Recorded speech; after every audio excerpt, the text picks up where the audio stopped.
বাংলাদেশ থেকে হাজার হাজার মাইল দূরের এক শহর মিশর। দেশটির রাজধানী কায়রো থেকে ৮০ মাইল দক্ষিণে নাগরিক শহর। আর এই শহরে জন্মেছেন মোহাম্মদ সালাহ, একজন মিশরীয় পেশাদার ফুটবলার এবং বিশ্ব ফুটবলের অন্যতম বড় তারকা।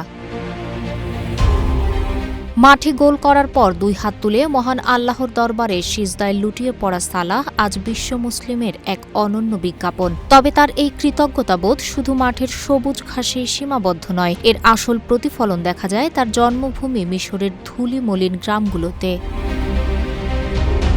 মিশরের এক অতি সাধারণ গ্রাম নাগরিক, সেখান থেকে অভাব অনটনের সাথে লড়াই করে আজকের বিশ্বসেরা ফুটবলার হওয়াটা কোনো রূপকথার চেয়ে কম নয়। ইউরোপের বিলাসবহুল জীবন সালাহকে বদলে দিতে পারেনি, তিনি বারবার ফিরে যান তার সেই চেনা শিকড়ে।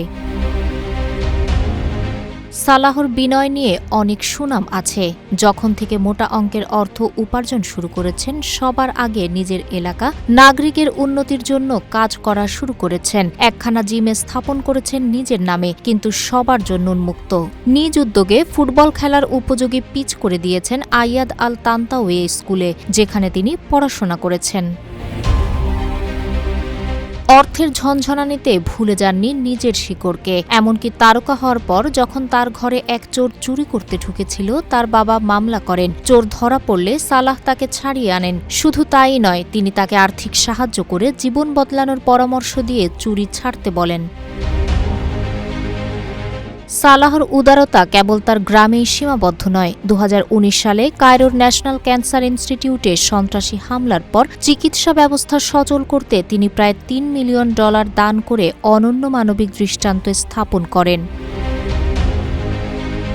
সালাহ খোলাখুলিভাবে নিজের মুসলিম পরিচয় প্রকাশ করেন। গোল করার পর মাঠে সিজদা দেওয়া তার পরিচিত দৃশ্য। তার এই পরিচয় এবং বিনয়ী আচরণ অনেক মানুষের দৃষ্টিভঙ্গিও বদলে দিয়েছে। তাই মোহাম্মদ সালাহ শুধু ফুটবল তারকা নন, মানবতা ও অনুপ্রেরণারও এক উজ্জ্বল প্রতীক।